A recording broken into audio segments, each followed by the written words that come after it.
माननीय प्रधानमंत्री जी, ये किसान हमारे, जब मैं कहता हूं कांग्रेस के नहीं, आपके, हमारे, सब हिंदुस्तान के 130 करोड़ लोगों के अन्नदाता, हमारे, इनके बगैर हम कुछ भी नहीं। जो कुछ भी आज हम हैं, इंसान को जिंदा रहने के लिए 3 वक्त की रोटी और 2 वक्त की रोटी तो कम से कम होनी चाहिए। और अगर मान लीजिए प्रधानमंत्री जी के खुद ऐलान से ये हो जाए तो बहुत बड़ी बात होगी।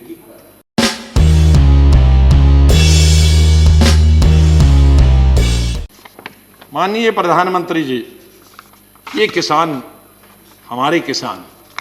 हमारे, जब मैं कहता हूं कांग्रेस के नहीं, आपके, हमारे, सब हिंदुस्तान के 130 करोड़ लोगों के अन्नदाता, हमारे, इनके बगैर हम कुछ भी नहीं। जो कुछ भी आज हम हैं, इंसान को जिंदा रहने के लिए 3 वक्त की रोटी और 2 वक्त की रोटी तो कम से कम होनी चाहिए। ये रोटी आज न सिर्फ हमें 130 करोड़ लोगों को देते हैं, बल्कि दुनिया के देशों में जहां हम अनाज बेचते हैं सरकार के द्वारा और प्राइवेट तौर पे भी, ये उनके भी अन्नदाता। इनसे क्या लड़ाई लड़नी? हमें लड़ाई लड़ने के लिए और बहुत फ्रंट है। हमारी बॉर्डर पे जो दुश्मन खड़ा है, पाकिस्तान है, चीन है, हम मिलकर उनका लड़ाई करेंगे। हम आपके साथ, बिल्कुल साथ है, पूरा देश साथ है, हमारी पार्टी साथ। चीन और पाकिस्तान अगर हमारी तरफ नजर उठाकर भी देखता है तो हम आपके साथ। लेकिन किसानों के लिए क्या? ये बेचारा मुश्किल से पहले मुगलों के जमाने में, फिर अंग्रेजों के जमाने में, फिर लैंडलॉर्ड्स के जमाने में, फिर मनी लॉन्ड्रिंग करने वाले के, अब आपको मालूम है ये आत्मभरता जो हुई है या किसानों में सेल्फ सफिशिएंसी आई है, ये सिर्फ कांग्रेस के वक्त में आई है। उसमें मत जाइए, मैं अगर फिर गिनूंगा फिर बहुत 1 घंटा और लगेगा, मैं टाइम उसमें नहीं लेना।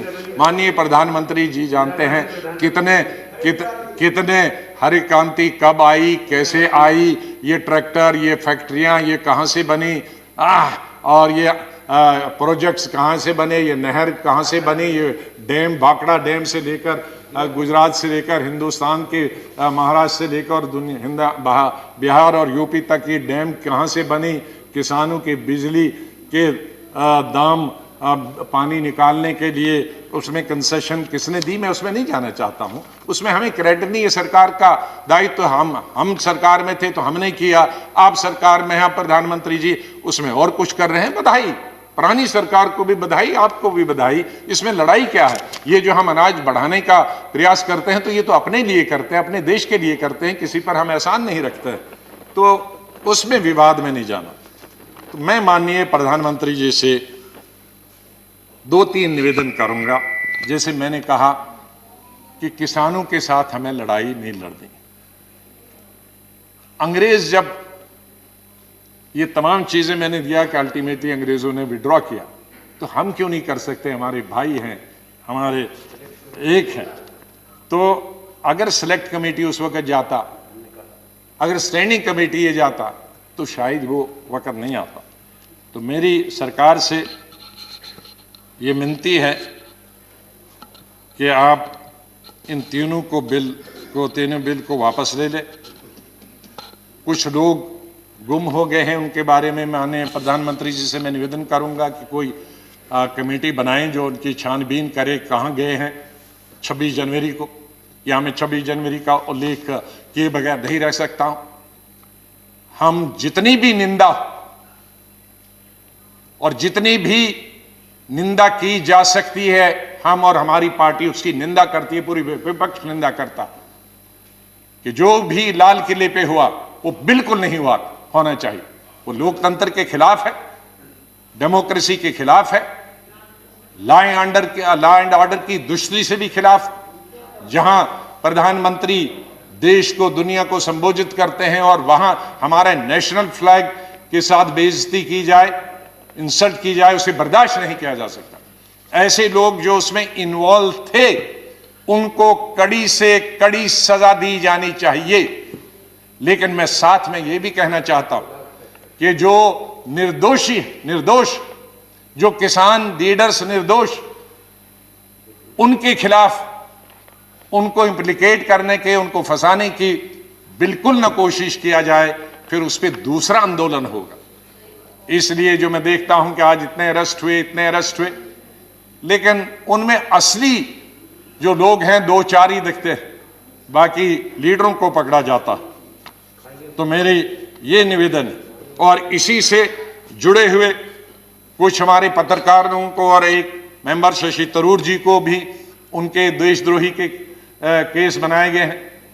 एक इंसान जो फॉरेन मिनिस्टर रहा, फॉरेन मिनिस्टर ऑफ स्टेट रहा, भारत का नेतृत्व विश्व में करता, वो कैसे देशद्रोही हो सकता? वो अगर देशद्रोही है तो फिर तो हम सब देशद्रोही, फिर कौन नहीं देशद्रोही? कैसे हम एक मेंबर ऑफ पार्लियामेंट जो लोगों ने लोकसभा में चुन के आता, जो देश का नेतृत्व विदेश में करे, उसको हम देशद्रोही कहेंगे?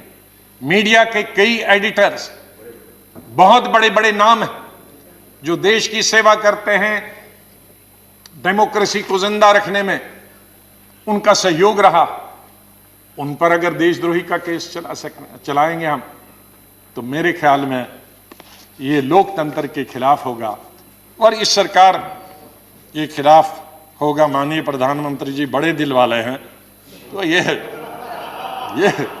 छोटी छोटी चीजें कई आते हैं, रिकमेंड होती है, उनको नजरअंदाज कर देना चाहिए। और बड़े आपके सामने तो इतनी चैलेंजेस हैं, इकोनॉमिक चैलेंजेस हैं, इतने कोविड के बाद तो हमको शून्य से शुरू करना है। आपके पास इतने बड़े बड़े मसले हैं हल करने के लिए। ये सरकार और माननीय प्रधानमंत्री जी अगर उनकी तरफ ध्यान दे तो बहुत अच्छा है। और मुझे पूरा विश्वास है कि सरकार प्रेस्टीज न बनाए इन बिल को वापस लेने के लिए, इन तीनों बिल को वापस ले, और ताकि और अगर माननीय प्रधानमंत्री जी के खुद ऐलान से ये हो जाए तो बहुत बड़ी बात होगी, बहुत बड़ा समाधान निकला। मैं निवेदन करूंगा माननीय प्रधानमंत्री।